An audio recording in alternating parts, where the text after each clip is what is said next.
سرکوب رژیم در داخل و جنگ افروزی در خارج. مجلس ملی فرانسه، سالن ویکتور هوگو. سخنرانی‌های اعضای مجلس ملی و شخصیت‌های سیاسی در کنفرانس پارلمانی. سخنرانی‌های اینگرید بتانکور، کاندیدای پیشین ریاست جمهوری کلمبیا، ژان پیر برار، نماینده پیشین مجلس ملی فرانسه، ژان فرانسوا لوگاره، شهردار پیشین منطقه 1 پاریس، رئیس بنیاد مطالعات خاورمیانه. اینگرید بتانکور، استراتژی شیطانسازی و اطلاعات دروغ درباره مقاومت ایران در اوایل دهه 2000 از وزارت خارجه رژیم ایران آغاز شده است و 2 هدف را دنبال می‌کند: دستیابی رژیم ایران به بمب اتمی و نابودی مقاومت ایران، به ویژه مجاهدین خلق ایران. آنها تبلیغ می‌کنند که مجاهدین پایگاهی در ایران ندارند تا به دولت‌های ما بگویند در نتیجه مجاهدین جایگزین رژیم کنونی نیستند. سالهاست این شانس را داشتم که سازمان مجاهدین را در بسیاری صحنه‌ها در سراسر اروپا همراهی کنم. این سازمان متشکل از افرادی است که محصول اعتقادات و اصولشان هستند.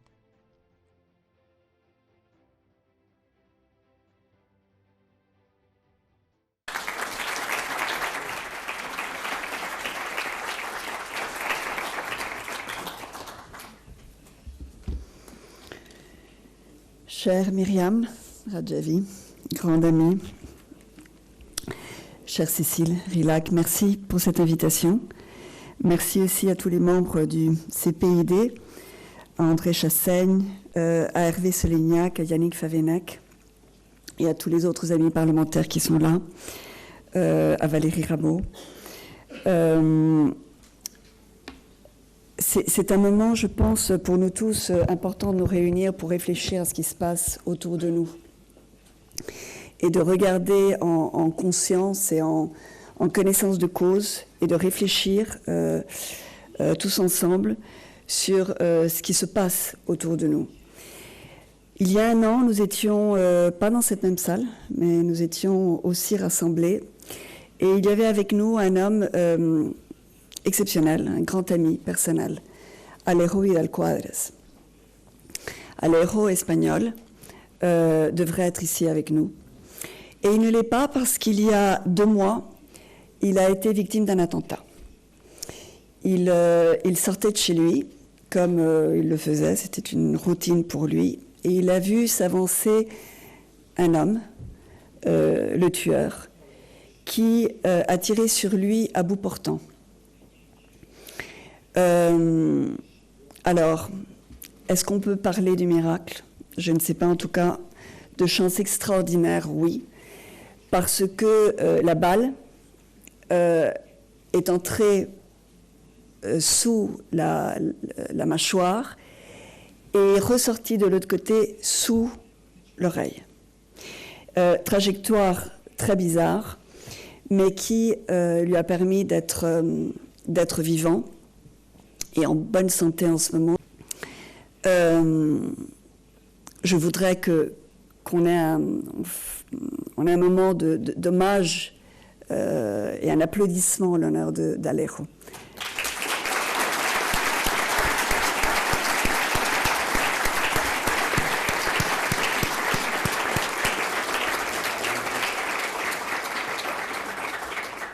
Homme très courageux, avec sa femme, Amparo, qui m'a dit, entre autres, on s'est assis pendant un moment, il m'a raconté tous les détails de ces événements, et il m'a pris par la main et il me dit, alors, qu'est-ce qu'on va faire? Je suis restée en silence et il m'a dit, eh bien, on continue. Alors, on va continuer.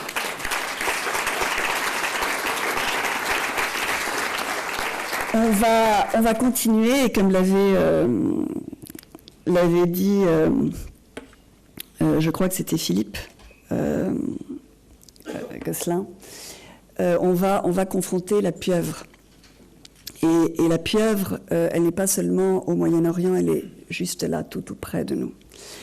Je voudrais vous parler d'une série de documents qui ont fait surface, des emails, des rapports, des écrits,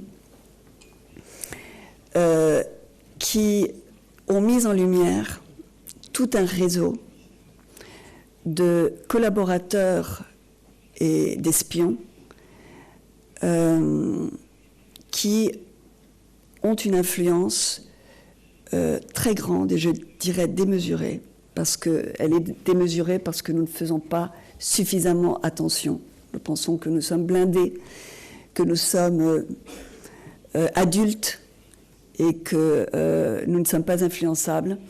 Et ces informations, ces emails et ces documents nous montrent combien nous sommes tous vulnérables.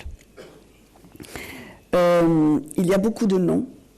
C'est un grand groupe, c'est un réseau très important de personnes parfois d'origine iranienne, comme un certain Tabatabai, ou d'autres qui sont avec des noms moins repérables, mais ils ont tous des rapports très intimes avec le gouvernement iranien et ils travaillent à la solde de cette théocratie criminelle avec un script très très intéressant. Et là, nous allons voir donc à travers ces documents, c'est véritablement une série de Netflix qu'il faudrait monter avec ça, ces hommes et ces femmes qui vont peu à peu prendre un espace en tant qu'académiciens, en tant qu'analystes, en tant qu'experts de l'Iran, et ils vont rentrer, ils vont se filtrer. Et alors bon, nous en Europe et surtout en France, on a l'habitude de rire des Américains. On se moque un peu d'eux et on se dit bon, mais les Américains. Et effectivement, aussi bien l'administration d'Obama comme celle de Biden ont été infiltrées à très haut niveau par ces personnes-là. C'est-à-dire que dans la cellule de crise de Biden, qui doit prendre les décisions dans le quotidien et dans ce qui se passe pour l'Iran, eh ben, il y a des personnes qui travaillent pour la théocratie et la dictature iranienne. Même chose pour Obama. Et là, il est intéressant aussi de voir non seulement les personnes qui réussissent à entrer dans des postes stratégiques, mais le discours qu'elles vont mettre en place. Et ce discours, je veux le partager avec vous parce que je crois qu'il est assez intéressant. D'abord, ils vont dire qu'il y a un certain radicalisme contre l'Iran dans le monde. Et que ce radicalisme, en fait, il est très pernicieux parce que